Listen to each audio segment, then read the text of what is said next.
န ညီသစ်ပြပါမယ်အဲ့တော့ဆရာတော်ကြီးရဲ့အညီရှင်တိုက်တာလို့ဒီလိုမျိုးဒါပေမဲ့ဘုံမောဇောရောက်တဲ့အခါမှာတိုက်တော်တိုက်တန်တိုက်တင်တာဆက်ရှိတော်တဲ့တရားမှာရှိခဲ့လို့ဆရာတော်ကြီးကမိမိရဲ့အညီကိုကြောက်တဲ့သုံးတဲ့တွေမှတ်တယ်ဗျာထို့သူပဲအခြားသောတန်ခါတော်ရှင်များပေါင်းလို့ရတယ်အတ္တလို့ကြပါဗျာနောက်ပြီးတော့ရှင်ပြတော်ရဲ့ဘွဲတော်အသီးသီးတော်မျိုးအဲ့တော့ရှင်ပြတော်မှာဘွဲတော်အသီးသီးတော်မျိုးရှိကြတယ်အဲ့တော့အသီးသီးတော်ရှိကြတဲ့ရှင်ပြတော်ရဲ့ဘွဲတော်မျိုးလည်းပဲဘွဲတော်ဒီပြောင်းတယ်နာဂလို့ပြောင်းအဲ့တော့ရှင်ပြကနာဂောစအဲ့လိုဖတ်လိုက်တဲ့အခါမှာပထမနာဂောစလို့ပထမဆုံးရွတ်ဆိုပြီးဆိုရင်ရှင်ပြကိုဖတ်တယ်နော်တို့သူပဲရှင်ပြကလည်းပဲပထမနာဂောစကိုဖတ်ပြီးဆိုရင်ရှင်ပြကိုဖတ်တယ်ဒီတဲ့အခါကျတော့ဒုတိယနာဂောစကိုဖတ်တဲ့အခါမှာရှင်ပြကလည်းပဲရှင်ပြကိုဖတ်တယ်လို့မှတ်ပါဒုတိယနာဂောစကိုဖတ်တဲ့အခါမှာရှင်ပြကဖတ်တယ်လို့မှတ်ပါတို့လူပဲဝိဇ္ဇာဆရာတော်ရှင်မြတ်များတို့ဝိဇ္ဇာဆရာတော်ရှင်မြတ်များတို့အခြားသောသံဃာတော်ရှင်များပေါင်းလို့လည်းပဲမှတ်တော်မူကြပါဆရာတော်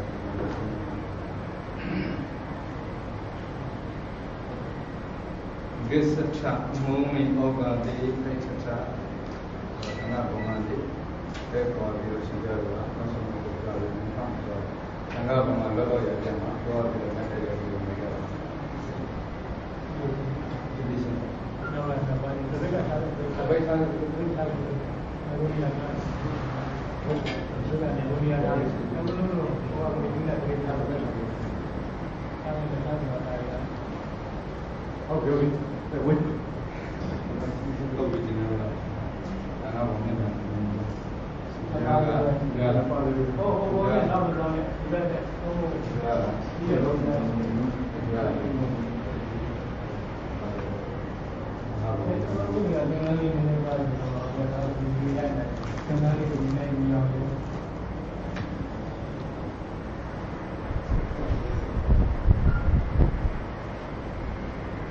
စီလိုက်တော့ဘယ်မှာရောနောက်တော့ဒီနေ့စီနေတယ်ဒီလိုကြရင်ဒီလိုပါနေနေဒီလို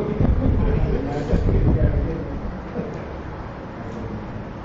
ဟိုနောက်လာသွားတယ်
သမထဥပသမဏဘက်ကရှင်ပြတော်ညာလူနာတော်လေးဆက်ဆက်ဆောင်ကြပါအယံတုံမကံသစ္စာပါလို့ဒီခုချင်းအရှင်ပြတော်တို့ဟောရင်ပုတ်တယ်လားမှန်ရင်မှန်တဲ့အတိုင်းပြောကြရမယ်အချိန်ကဖြစ်ပါလေဗျာဘုဒ္ဓကာလို့တကယ်အောင်မှန်လို့ဒါပြောကြရမယ်ပါဖြစ်ပါလေဗျာယံဇာတန်တန်ခါမစ္စေပု္ပ္ပံတွေရှင်ပြတော်ကိုဉာဏ်ရှိကိုတမ်းမြင့်တဲ့ဆင်းရဲကိုရှိကောင်းရှိသလားကောင်းရှိသလားဆင်းရဲတွေကိုယဟန်ဖြစ်ကိုတမ်းမြင့်တဲ့ယဟန်ဖြစ်ကိုတမ်းမြင့်တဲ့ဆိုရှိတဲ့ဆန္ဒရတွေရှင်ပြတော်မှာရှိသလားလို့ပြောတာတန်ခါလည်းမှာမေးမြန်စီစစ်တယ်ဗျာအဲ့တော့အဲ့လိုမေးမြန်စီစစ်တဲ့အခါမှာတန်တန်အဋ္ဌိတိဝတ္တကရှင်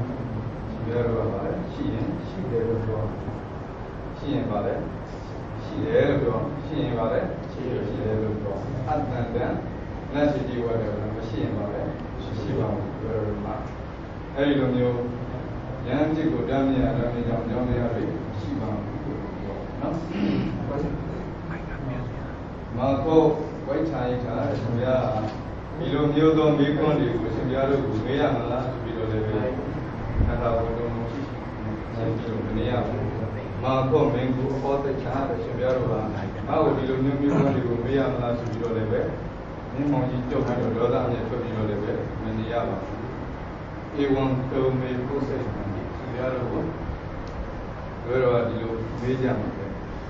တန်တိတေတုံမာကံဧဝရူပါပါရှင်ဗျာတို့မှာဒီလိုသဘောထားရှိတဲ့အနာမျိုးတွေရှိပါသလားလို့မေးပါမယ်သုတ်ထံသုတ်ထလို့ခေါ်တဲ့နုနာယောဂတွေရှိပါသလားလို့မေးပါမယ်နုနာယောဂရှိတာကံတို့ကန္တာလို့ခေါ်တဲ့ခမျက်အမှာအဲ့အနာယောဂတွေရှိပါသလားလို့မေးပါမယ်ရှိပါဘူးနော်ကိလာတော့ကိလာသလို့ခေါ်တဲ့ဝေယူဝေဝေယာနာရှိပါသလားလို့မေးပါမယ်ဒီနာယောဂမရှိပါဘူးနော်သောတာလို့ခေါ်တဲ့ဒီပိနာအဆုတ်နာတွေရှိပါသလားလို့မေးပါမယ်ရှိပါဘူးအပမာရောအပမာရလို့ခေါ်တဲ့ဝေယူကျေယူစရှိသောအပြင်အယူယောဂတွေရှိပါသလားလို့မေးပါမယ်ရှိပါဘူးမနုဿတ္ထရှင်ဘုရားတို့ဟာလူသားစင်စစ်ဧကံဖြစ်ကြပါရဲ့လားလို့မေးမိတယ်ဖြစ်ရင်ဖြစ်ပါရဲ့ဗျာဘုဇိတ္တရှင်ဘုရားတို့ဟာဘုဇိတ္တရှင်ဘုရားတို့ကကြေးကျွံအစ်မလွတ်မြောက်တဲ့ပုဂ္ဂိုလ်များဟုတ်ကြပါရဲ့လားလို့မေးမိတယ်နော်အဲ့တော့ကြေးကျွံအစ်မဟုတ်ဘူးဆိုရင်လွတ်မြောက်ကြပါအာနန္ဒရှင်ဘုရားတို့ကသူ့ကျွေးမတင်တန့်ရှင်းစင်ကြယ်သောပုဂ္ဂိုလ်တို့ကဟုတ်ကြပါရဲ့လားလို့ပြောနေတယ်။အဲ့တော့ကျွေးမရှိရင်မရှိပါဘူးဗျာ။ရှိရင်လည်းဟောပါတယ်။ဒီလိုမှဘာလို့လဲ။ပေးမယ်ဆိုတဲ့စိတ်အားဟုတ်လား။ကျွေးရှိရင်ပေးမယ်။ပေးချင်မှပြန်ပြီးတော့ပို့ဆိုလို့နတ္ထဗရာဇဗရာရှင်ပြတို့ကမင်းခဇာယောက်ျားပုဂ္ဂိုလ်များဟုတ်ကြဘူးလား။အဲ့တော့မင်းခဇာယောက်ျားဆိုတော့ဝန်ထမ်းတွေပြောတယ်။မင်းခဇာယောက်ျားသူကတော့မလုပ်တာ။ဖွင့်ယူထားတယ်နော်။အဲ့တော့ကိစ္စခဏခဏမင်းခဇာယောက်ျားဖြစ်တာလေ။လုံးညောင်းနေတယ်ပေါ့။အနုညာတံအဋ္ဌမာတာမယူပြီးတဲ့ဆိုရတော့ကိုဒီလိုသာသနာ့ဘက်ကိုဝင်ရောက်ပြည်တယ်အတွက်မိဘတွေကအနုညောင်းဆောင်းထားပြီးပြီလား။ဆိုတော့ခွန်တောင်းထားပြီးဒီပါလိမ့်မယ်ပရိပုံနာဝတ္တိဝေဒတာရှင်ဘုရားတို့ဟာပရိသေတွေကစပြီးတော့အသက်အရွယ်20တန်းချင်းပြည့်ကြပြီးတော့ပုဂ္ဂိုလ်များမှန်ကြပါရဲ့လားမှန်ကြပါနော်လည်းတော့အငယ်ဆုံးပါပါတယ်16အဲ့တော့ပရိပုံနာဝဗတ္တစီဝရရှင်ဘုရားတို့မှာယဟန်ပြုဖို့ရန်အတွက်တပိုက်သင်္ကန်းတွေကပြည့်စုံပြီလားတဲ့အဲ့တော့ဘိတ်တဲ့သင်္ကန်းဘိတ်ကဘယ်လိုသင်္ကန်းမှာပါလဲလုံးငါတော့ရှိနေပြီတပိုက်ကလည်းရှိနေပြီအဲ့တော့ပရိပုံနာဝပဒဆိုတော့တပိုက်နိုင်ငံကတော့ပြင်ပြီးတယ်ပြည့်စုံနေပါဘူးကိလနာမထရှင်ဘုရားတို့ရဲ့ဘွဲတော်ဒီကိုဘယ်လိုခေါ်ပါသလဲဆိုတော့ရှင်ဘုရားတို့ရဲ့ဘွဲတော်ဒီကိုမနေ့ကတော့ဆိုတော့တိဏ္ဍိဏ္ဍတစ်ပါးစီအမည်ပေးလိုက်ခုနကတော့အဲ့ဒီအမည်ကို6ပြီးတော့အမည်ပေါင်း6ပြီးတော့ပါလေအမည်တိနာမည်ကြီးဆိုတာပထမနာကပြီးတော့ပါလေဒုတိယနာကနာဂောစဆိုပြီးတော့ပထမတစ်ခုပြောဆိုတဲ့အခါမှာရှင်ဘုရားကခုနကပြောတယ်ရှင်ဘုရားကခုနကပြောတယ်ဟုတ်လားနာဒုတိယနာဂောစလို့ရတဲ့အခါမှာရှင်ဘုရားကပထမနာဂောစလို့ရတဲ့အခါမှာရှင်ဘုရားကပြောတယ်တတိယဒုတိယနာဂောစလို့ရတဲ့အခါမှာရှင်ဘုရားကအဲ့တော့နာဂဆိုတဲ့အခါရောတန်ကြားတာခုနကပြောတယ်အဲ့တော့ကိုယ့်ရဲ့နာမည်ကိုလည်းပါလို့နာမည်ပေးထားလိုက်တယ်နာဂလို့ပြောတော့အဲ့တော့သဘဲတော်ရဲ့ဘွဲတော်ဒီကတော့နာဂမရှိတော့ဘူးနော်တောနာမောတုံမာကံဥပိ္ပဇာလို့ရှင်ပြတို့ရဲ့ဥပိ္ပဇဆရာရဲ့ဘွဲတော်ပါပါလေအဲ့တော့ဥပိ္ပဇဆရာရဲ့ဘွဲတော်ကဆရာတော်ကြီးကိုလည်းမူရင်းဘွဲတော်ကြီးပေါင်း6ဒီလိုမျိုးထားနေတာပါဆိုတော့ဒီလိုမျိုးအရှင်တိတ်တာအဲ့တော့ဆရာတော်ကြီးဘွဲတော်ရဲ့ဥပိ္ပဇဆရာရဲ့ဘွဲတော်ဒီမှာအရှင်တိတ်တာဆိုရှိပါတယ်ဒီလိုပါတော့ပါတယ်ရှိပြရမယ်နော် တော့အဲ့ဒါလူတာကလူတာကဆိုတာဒီနာမည်ရှိပြီးတော့နာမည်ကျိုးတင်ပြီးတော့ဆုံးမရတယ်အဲ့ဒီအခုလူတာကလည်းဆုံးမပြီးတဲ့အခါထပ်ပြီးတော့ဟိုအငါဘောထပ်ပြီးတော့ကိစ္စနဲ့တော့ဒီမှာစစ်စစ်ပေါ့ဒါမင်းရဲ့ရှင်ကြတော့ငါကကြိုတင်ပြီးတော့ဒီမှာပြောလို့ဆက်တယ်အဲ့တော့ဆိုတော့ငါဘောပြန်မယ်ငါဘောပြန်ပြီးတော့ငါဘောဆိုတော့အန်ကြောင်းပြီးရှင်ကြတော့ပြောလို့ရှိတယ်ပါ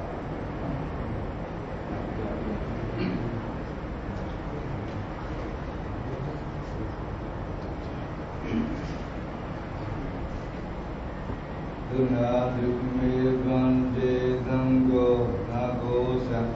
နာဂောသအယသမတောဒေတာဥပသမ္ပရာပိက္ခာအနုတ္တချာဒေဝယေရိသံဂန္ဓပတကံနာဂောသနာဂောသအာဂိစေယော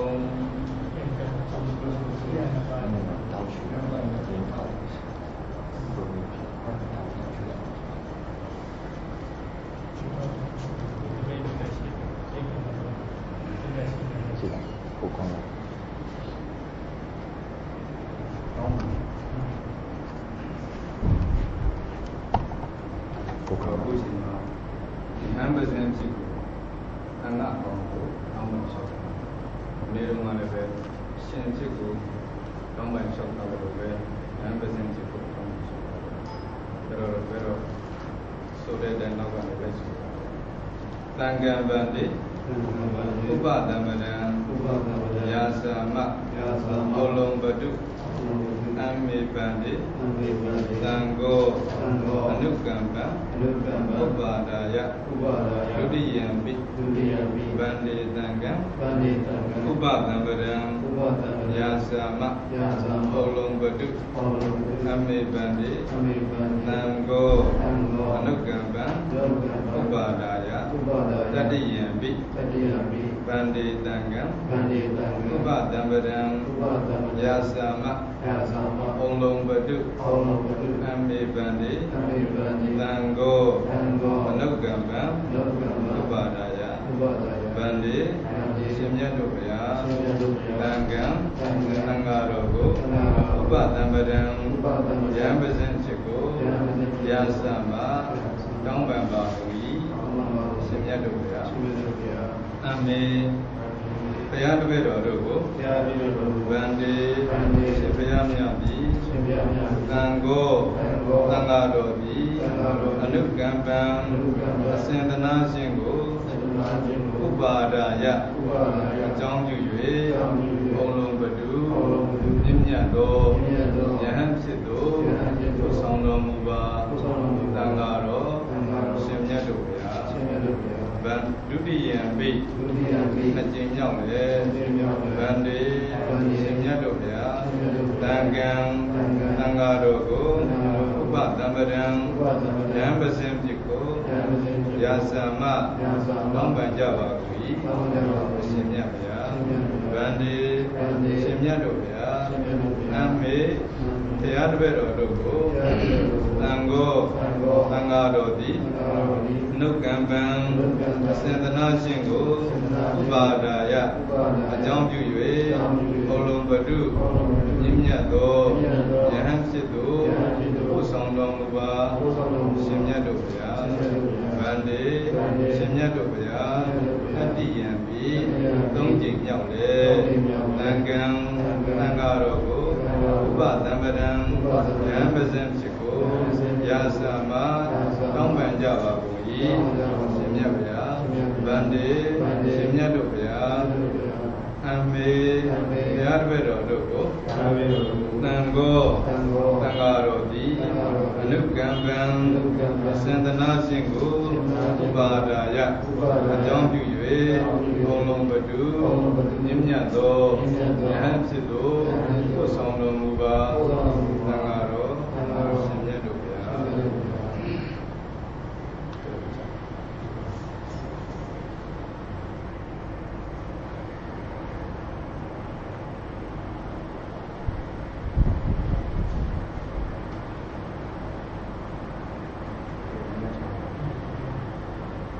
na du me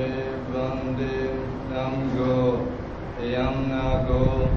ayam sa na go ayam sa na go ayatama do daitanda upadambaran akha yaditam gada pada ganam aham nagamsa andrayike jambe fuseyam tunasa upadamara tunatha upadamara bekha dhyanaဖြစ်လို့ရှုနေကြတယ်ငါရှင်ပဇံအောင်များငါဆက်စိတ်ပါအယံတုံမာကံသစ္စာကာလောဘုဒ္ဓကာလောခုရှင်ဟာရှင်ဘုရားတို့တို့ဟောရင်ပုတ်တဲ့အတိုင်းမှန်တဲ့အတိုင်းကြောင်းကြောင်းလျှောက်ထားရမယ်ရှင်ကဖြစ်တယ်ဗျာယံဇာတန်တန်ပု္ပ္ပာမိရှင်ဘုရားတို့မှာယံဖြစ်ကိုတားမြတ်တားမြတ်အောင်ရှင်းရတယ်ရှိကောင်းရှိတယ်တို့ရှင်းရတယ်ကိုဘုရားတို့ကမင်းမြန်စီစစ်ပါတော့ဗျာတန်တန်အဋ္ဌိဝတ္တမှာရှင်ဘုရားတို့ကရှိတယ်လို့ဖြစ်ပါဗျာအတန်တန်အဋ္ဌိဝတ္တကိုမရှိရင်ဒုသာသာမရှိဘူးလို့ဖြစ်ပါဗျာအန္တိတုံမာကံဧဝရူပအာဘာရရှင်ဘုရားတို့မှာဒီလိုအနာယောဂအဆိုးတွေရှိပါတော့ဗျာဒုဋ္ဌံဒုဋ္ဌလို့ခေါ်တဲ့နုနာယောဂရှိပါတော့ဗျာကံတော်ကန္တလို့ခေါ်တဲ့ထွန်းမြတ်အမှာအိုင်အနာယောဂတွေရှိပါတော့ဗျာကိလာသောကိလာသလို့ခေါ်တဲ့ဝိနာဝေနာအရေးပြားနာရှိပါတော့ဗျာသောလို့ခေါ်တဲ့တိပိနာအဆုတ်နာချောင်းဆိုးနာတွေရှိပါတော့ဗျာအပမာရောအပမာရလို့ခေါ်တဲ့ဝေယူကျေယူအခါယူစရှိသောအပြင်ယူယောဂမျိုးတွေရှိပါတော့ဗျာမနုဿထရှင်ဘုရားတို့ကလူသားစင်စစ်ဧကံခံကြပါရဲ့လားဗျာမနုဿထရှင်ဘုရားတို့ကယောက်ျားစင်စစ်ဧကံခံကြပါရဲ့လားဗျာဘုဇိတ္တထရှင်ဘုရားတို့ကသူ့ကြွံဖြစ်မှလွန်မြောက်သောပုဂ္ဂိုလ်များမှန်ကြပါရဲ့လားဗျာအနန္တထရှင်ဘုရားတို့ကသူ့ကျွေးမတင်နှံ့ချင်းစင်ကြယ်သောပုဂ္ဂိုလ်များမှန်ကြပါရဲ့လားဗျာနထရာဇဗဒာရှင်ဘုရားတို့ဟာမင်္ခာစာရောက်ကြောင်းဝန်ထမ်းများမဟုတ်ကြဘူးကမှန်ကြပါရဲ့လားဗျာအနုညာတ္ထမာတာပိတုရှင်ဘုရားတို့ကိုယဟန်ပြုဖို့ရန်အတွက်ဘိခင်ဖခင်တို့ကအနုအညောက်ခေါင်းပြီးသောပုဂ္ဂိုလ်များဟုတ်ကြပါရဲ့လားဗျာပရိပုံနာဝိတ္တိဝတ္ထရှင်ဘုရားတို့ဟာပရိသေမအစာရအသက်20တန်းနဲ့ပြည့်ပြီးသောပုဂ္ဂိုလ်များကမှန်ကြပါရဲ့လားဗျာပရိပုံဏံဝောအတ္တစီဝရံရှင်ဘုရားတို့ကိုယဟန်ပြုဖို့ရန်အတွက်တပိတ်သင်္ကန်းသုံးထည်သောသင်္ကန်းတပိတ်တစ်လုံးပြည့်စုံစွာရှိကြသောပုဂ္ဂိုလ်များကဟုတ်ကြပါရဲ့လားဗျာဂိဏမထရှင်ဘုရားတို့ကိုဘွဲ့တော်မူကိုဘယ်လိုခေါ်ပါလဲအဲ့ဆိုအဟံဗန္တိနာဂောနာမရေတော်ဒီဘွဲ့တော်ဒီနာဂမိရှိပါ၏ဗျာကောနာမောတုံမာကံဥပိ္ပဇာယောရှင်ဘုရားရဲ့ဥပိ္ပဇေဆရာတော်ရဲ့ဘွဲ့တော်ဒီကဒီပါလေအဲ့ဆိုနော်ဥပိ္ပဇာယောအမကံဗန္တိအာယတမတိတ္တခြေရောနာမဗန္တိရှင်မြတ်ဗျာအမကံဘုရားပဲတော်တို့ဤဥပိ္ပဇာယောဥပိ္ပဇေဆရာတော်သည်အာယတမတတ်တော်ရှိသောတိတ္တခြေရောနာမတိတ္တအမည်ရှိသောအထေကြီးဖြစ်ပါ၏ဗျာ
တိပိနာဥပိစ္ဆာယေန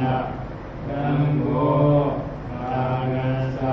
နာဂံသဥပါဒနာယေတိအာယတဝဒာတိပိနာဥပိစ္ဆာယေနအာယတဓမ္မတောခမနိနာဂံသနာဂံသဥပါဒနာအာယတဝဒာတိပိနာဥပိစ္ဆာယေန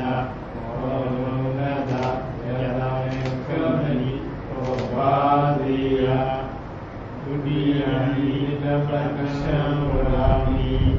သုနာယုဂေဝန္တိသံဃောယံသနာကောယံသနာကောအာယတဝတောပိဋကသဥပသမရာပိကခာဣတုတ္တသံဃာယိကေဣတံပေဣဣမေဟိမေတံပတ္တာဒီဝရံနာဝောသနာဝောသသမဂံဝါဒနာယာတိအာယတမနာဒိဋ္ဌိနာဥပိစ္ဆာယေနသံဃောနာဂံသနာဂံသဥပဒနာယေတိအာယတမနာဒိဋ္ဌိနာဥပိစ္ဆာယေနဝေညာယတမနောကမ္မတိနာဂတသနာဂတသဥပဒနာအာယတမနာဒိဋ္ဌိနာဥပိစ္ဆာယေနဘောဓုနတ္တဝေဒနာကမ္မတိဘောဘာတိယတတိယံပိကပတ္တံဝရာမိသုနာတုမေကမ္မတိသံဃောယံသနာကောယံသနာကောအာယတမတောဒိဋ္ဌတဥပသမရာပိခာဣတုတ္တအန္တရာယိကေယံပေဝိဘုမိမေတံပတ္တစီဝရံနာဘောသအာဘောသသံဃံပါဒပဒယာတိ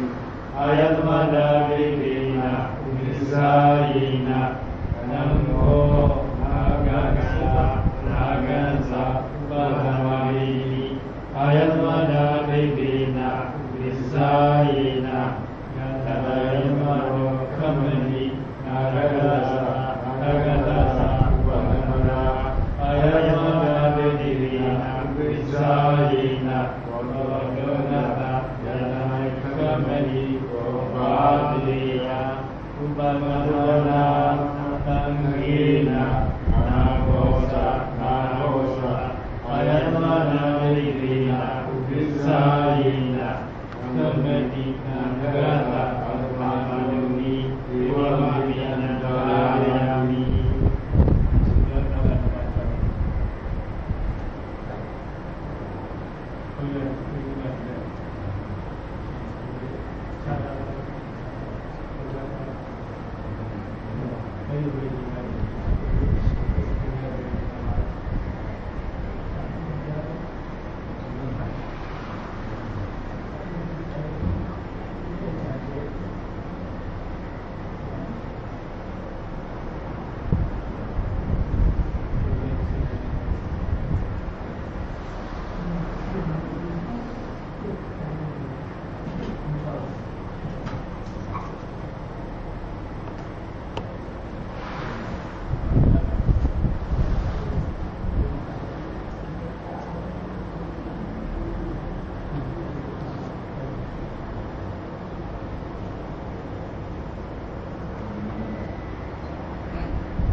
ya ayatmana daitina uppisayena edayati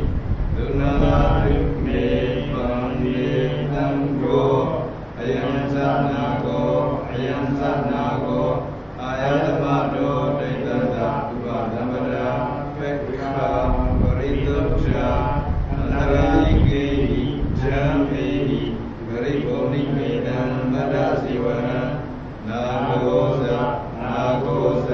mangan upadamada yasandi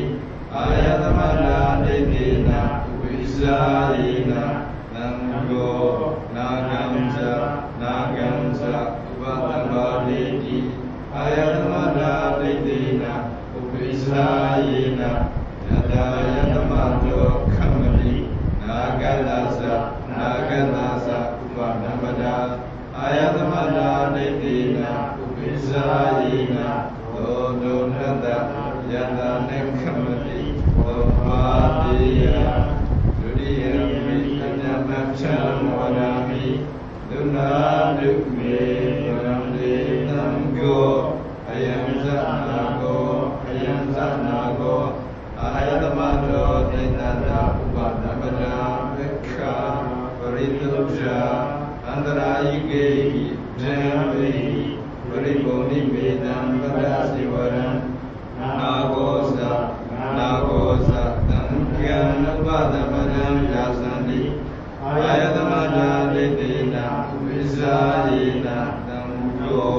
nagamsa upadamadi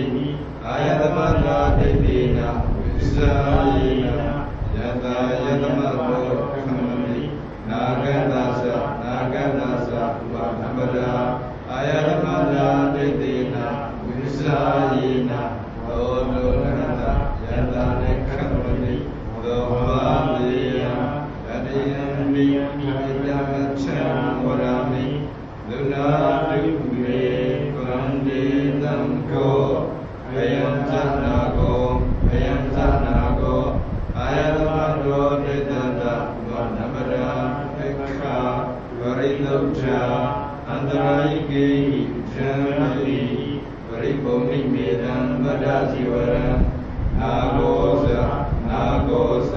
nankyam upadamadan yasandi ayatmana daitina uppisayena nango nagamsa upadamadi ayatmana daitina uppisayena yadayatmano kamali nagadasa upadamada ayatmana daitina uppisayena dodonata yadane kamali dopadiya upadamana dangena nagosa ayatmana daitina uppisayena kamali nangala dharmanuni devamana jarayami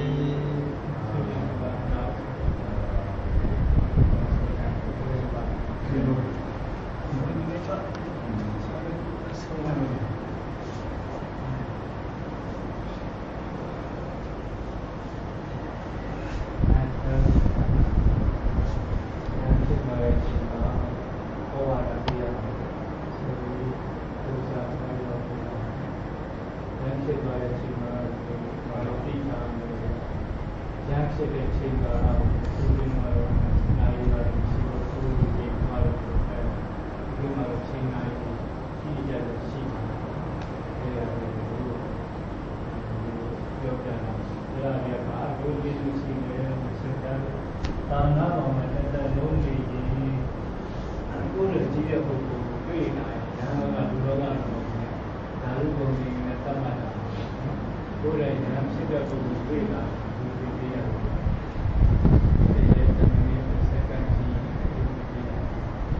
you.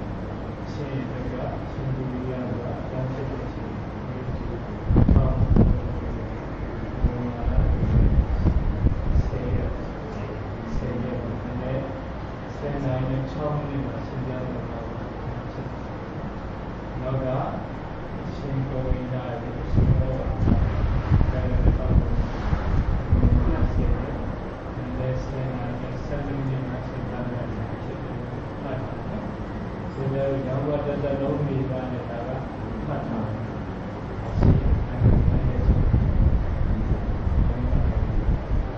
ညာဖြစ်တာလည်းသူပြရလေးပါဒီကောင်းတဲ့ဒီပါဒါလေးကိုပြောတာဘယ်လိုပြောတာလဲဆိုတော့ညာဘုရားတော့လုံးလုံးပြီးတော့စာလို့ပြရှင်းရှင်းဒီလိုအမှန်တော့ကအဲ့ဒီဘာလို့မှလည်းသူရဲ့တန်းနဲ့ကိုယ်နဲ့ကြောင်းတဲ့ဒီလိုပါဒီလိုနဲ့ဒီမှာဆိုလို့ညာဒီတေကမစင်းတဲ့ပုံဒီမှာဘုလောကလိုလုံးပြီးဘုလောကဒီလိကနေရတယ်ဖြစ်ဒါမျိုးပြောင်းတယ်ဒီနိုင်ငံကိုစီးတယ်သင်္ကန်းတဲ့ပတ်သက်ပြီးသူ့ရဲ့တန်းနဲ့ဒါရောမရှိဘူးဆိုရင်ဒါကမှမဟုတ်ဘူးကတ်ဘုရားပြေရည်ရတယ်နားကြောင့်တော့ဓမ္မကိုတွေ့ရဘုရားတော့ကိုယ်ဆိုတော့ကောင်းတဲ့တိုက်ထုဆိုတော့အဲ့ဒါကိုတော့ပတ်တယ်ဒီလိုသင်္ကန်းဒီလိုမရှိဘူးဒီလိုပတ်လို့ရှားပြီးတော့ဘုရားပြောတယ်ဘုရားပြအထောက်နေတယ်အဲ့ဒီကသင်္ကန်းပေါ်ပါတယ်သင်္ကန်းဆောက်တာဆိုရင်သင်္ကန်းလုံးဝိတယ်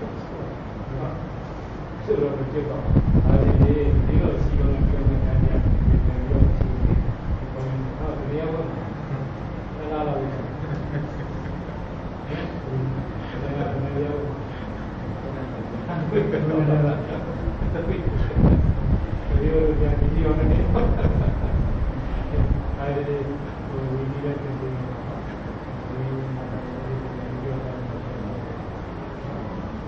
ဒီအားလုံးဒီညာဝတ်တဲ့ခိုင်တာကညာနေရဲ့ဒီလိုဖြစ်မှာအားရတဲ့ညာကြတဲ့အားရတဲ့ဒီလိုဖြစ်မှာဒီလိုဖြစ်မှာအားရတဲ့ဒါဒီချက်တော့ဒီမှာလူတိုင်းလူရှိတယ်အမှန်ပါဒီလိုကြတယ်အ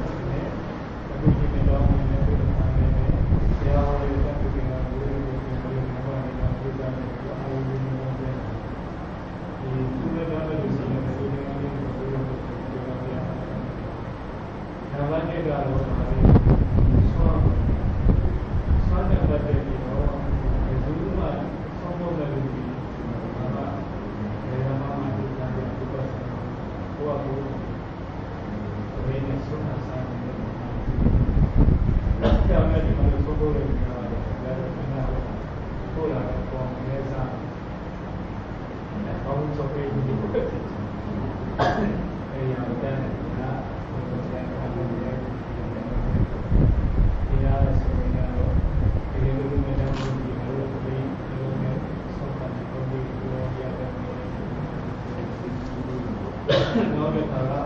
ကြောင်းပြီးတော့ဒီလိုကကြောင်းဆောက်နေတဲ့လူရှိဘူးဒီနေ့ဒီမှာဒီလိုကြောင်းတယ်ရှင်းတဲ့မှာတော့ဆောင်းတာဒီလိုဒီတော့တဲ့မှာဒီလိုဆောင်းတာဒီလိုဒီရည်ဒီလိုအဲ့လိုဒီလိုရတယ်ဒီလိုရတယ်ဒီမှာဒီမှာလည်းဒီပြောင်းသွားတယ်ဒီမှာလို့ပြောအောင်ရတယ်ဒီမှာလည်းဒီလိုကြောင်းနေနောက်တစ်ချက်ကတော့ဆေးပါလို့မှာဒီလိုပဲဒီလိုဒီနေ့ဒါရတာနဲ့ဒီဘုရားပြည်နေတာကိုစီရာတယ်ဒီမှာတော့ဒါရတာနဲ့ဘုရားဘုရားပြည်နေတာပါလေဘာတဲ့ဆေးပါတယ်ဒီလိုစကားအမှားတရားလို့ဆိုနေတာအဲစားတဲ့ပြည်တဲ့ပုံကတဲ့နာရောဒီလိုဒီမှာလည်းတော်တော်ပြောတယ်ဘယ်လိုလဲဆိုတော့မာဒီကိုတိကျတော့ဒီလိုစီစီကဘာသာဒီလိုဆေးဒီပေါင်းနေဒီကဒီလိုလိုစီရဟိုနားဆက်လာဒီလိုတော့ပြောဒီရာစီမာထိုင်နေတယ်တော့နောက်ပိုင်းစာနေဒီဒီနာရောပါစိတ်အဲဒီကဝိုင်းနေတဲ့စိတ်ပေါ်လာတဲ့ဒီလိုစီကဘာသာဒီလိုတော့တော့ဒီနေ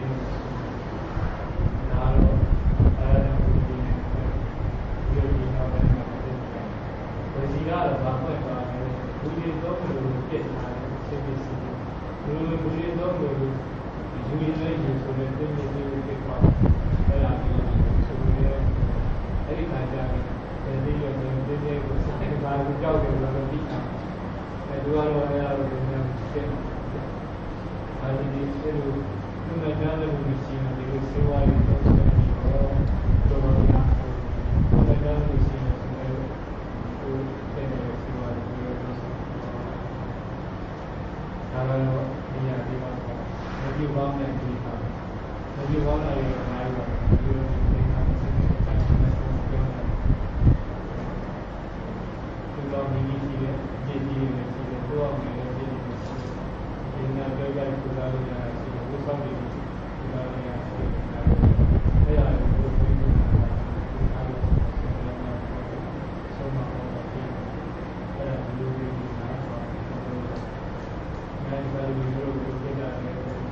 ဆ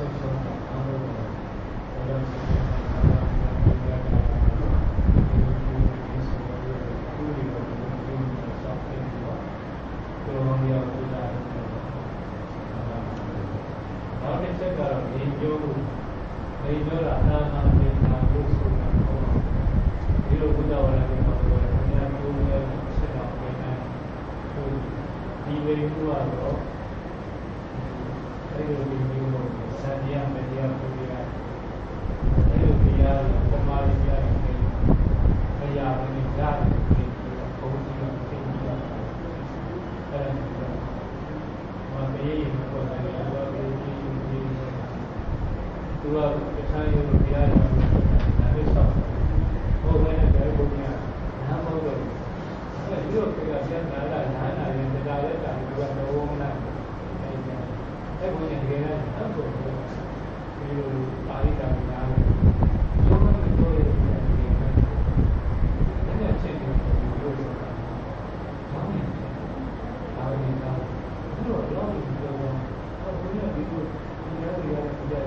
ဒီစိတ်တွေနဲ့ဒီစိတ်တွေနဲ့တော့ဘာလို့ပြောတော့အဲ့ဒါဇန်နီယာတော်ကြီးရဲ့ဘုရားနေရာလို့ကြားတယ်ပြောတယ်ဒီလိုတွေရမှာကြောလို့ပြောတယ်ဘာလို့လဲဒီနေ့လေးပုံကြီးဆိုတဲ့ချက်ကဒီလိုညာဘတ်တော်ကိုချက်တော့ဒီလိုကငါလို့ဒီလိုညာစာရင်းတွေကြီးပြည့်တယ်အဲ့ဒီမှာလည်းကိုဆရာလာလို့ဒီနေ့ကြီးဘုရားရဲ့ဒီလိုကဘုရားရဲ့ဒါစေရနေရတော့ဘုရားကဒီနေ့ဘုန်းကြီးနဲ့နောက်တစ်ခါပြေးချင်ပါလို့တယ်ဒီမှာတော့အားလုံးစိတ်ကြီးများနေတယ်လို့ပြောလိုက်အဲ့တော့ဘယ်လိုပတ်လာလဲဒီဘုန်းကြီးကတော့တကယ်ရပြောလာတော့ဖြစ်တဲ့ပုံကြီးတော့တကယ်အားလုံးတဲ့ကရုပ်ပါသွားဆိုတော့ရှင်းကျွန်တော်များအားလုံးကဘာမှမလုပ်ဘူးဒီမှာစာလိုလာတဲ့ခိုက်တာတော့ငါပဲတော့ရှိရလေးနဲ့ပဲရှင်းတယ်လို့ပြောတော့တော့အဲ့ဒါလည်းဘာကြီးလို့ပြောနေတာဒီကဒါတော့သူပြောရမယ်ဘုရားလို့ပြောတယ်ပြောပြီးတော့ဒီနေ့ညပေါ်နေတာအတိတ်ကဘုရားကြီးနဲ့ဆက်ကြတာဇန်နီယာမတရားဘုရားဓမ္မကြီးရဲ့တက်တာဒီလိုပြောဆောက်ပြီးတော့ပြောရမယ်ညပေါ်ရောတဲ့အခါဆက်ကြနေတာကဘုရားဒီလိုညပေါ်ရောဘုရားဒီလိုဘုရားကတော့နားနဲ့တော့တရားသွားဆရာမပြောရမယ်ပြောညာတိကဘုရားနားလာအဲ့ဒါဒီကိုတော့ရှင်းလို့လည်းလောက်တာတော့သာမန်တဲ့အဲ့ဒါရှင်းအောင်ကုသိုလ်နဲ့မှန်ကြောင်းဒီစားတာ။နောက်ဆုံးကုသိုလ်တဲ့တာတော့စိတ်လေးကြောင့်တဲ့တာအပြည့်ဒီလိုပေါ့ဒီတဲ့တာသာတာတော့အကုန်အပြည့်အများကြီးအဲ့ဒါလည်းဒီလိုဒီညာဘုရားအဲ့လိုဒီလိုဒီမျိုးကဘုရားပြောတာဆက်မှအဲ့ဒါကိုကြည့်တာဒီလိုအမဲကြီးဒီအဲ့ဒါကိုဆက်ပြောတာ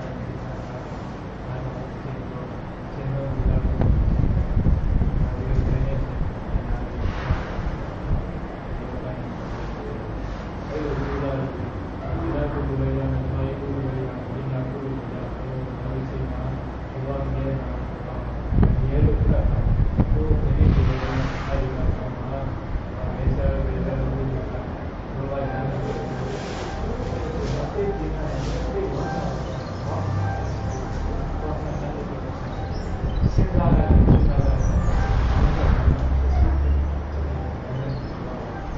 နဲ့ပြောအောင်ဒီလိုစေတနာနဲ့ဒီလိုလုပ်ပြရတယ်ဒီလိုကဘောက်ကစီပြရတယ်ဒီလိုဒီတိုင်းနိုင်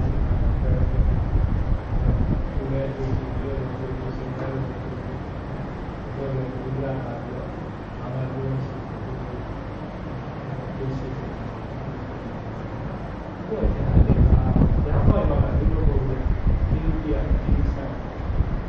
ဒီဘောလည်းဒီလိုဒီလိုဒီလိုဆက်ပြီးဘယ်လိုဆက်တယ်ဒီစင်ကြတော့ဒီလိုရံပါနာပေါ်တော့နောက်ပိုင်းတော့ဒီဆုံးမပြီးအဲ့လိုတော့ဒီစင်ကြတော့ဒီသံဃာတွေပေါ်မှာဘယ်လိုဆက်တယ်မလို့ဒီရှိတရားလေးဒီလိုတော့စင်ကြတော့ဒါနာပေါ်တော့ တိတာဒီကိုဆုံးမတက်ကြတရားအထုတ်တာဒီကိုတက်ကြအဲ့တော့ဆုံးမပြီးဒီလိုလည်းပြည့်စုံတယ်ပြန်လာလို့ဒီလိုမှချောင်းလို့အဲ့ဒါပြည့်ကင်းအောင်တော့အဲ့လိုဒီလိုလုံးဆရာတော်ကြီးဒီလိုတော့အဲ့ဒီလိုဆရာတော်ကြီးဒီနေ့ဒီစင်ဒီလိုအဲ့ဒါပြည့်ကင်းအောင်ဒီလိုဆုံးတောင်းလုံးနေလုံးနေလုံးနေဒီကြတော့ဒီဘုန်းကြီးဘုန်းကြီးရောက်ကြလိုက်တော့ဘယ်လိုလဲဝိမာတော့ရဲ့ဒီနာလာရောက်ကြတော့နာလာတော့ဘယ်လိုချိန်မဖြစ်ချင်ဒီလိုချိန်ဒီလိုလည်းဘုံလုံးကဆုံးမတယ်ကစားတော့ဒီလို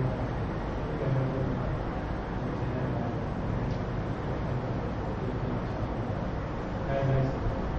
ရှင်ပြရဒီလိုရှင်သန်များပေါ်လာရှင်သန်များပေါ်လာနည်းနည်းလေးပဲဥပ္ပေစေဆရာတော်ဘုရားဆရာတော်ဘုရားဆရာတော်ဘာသာဝါဒဆရာတော်ဘာရကသံဃာတော်ရှင်မြတ်တို့ဘုရားရှင်မြတ်တို့ပေါ်လာဆရာတော်ပြီးတော်တို့ကပြုလို့ရမည်ဘုရားဝဆတောင်းဝရများရှိပါဘုရားဝရများကိုပြုလုပ်ပဲသံဃာဝရများကိုဘုရားအထုနာပြုလုပ်လို့များဘယ်လိုကြောင့်လဲဘုရားဆောင်တာဆောက်တာကောင်းပါ၏ရှင်များများလည်းကာယဘုရားယေရှုရဲ့သုသမယနေပါဘုရားများရှိပါတော်၏ဘုရားများပြုလုပ်ပဲသာနာရေးကိစ္စများဆောင်ရွက်နိုင်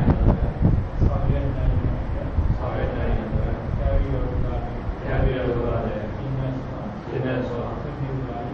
ပါ၏ရှင်ဘုရား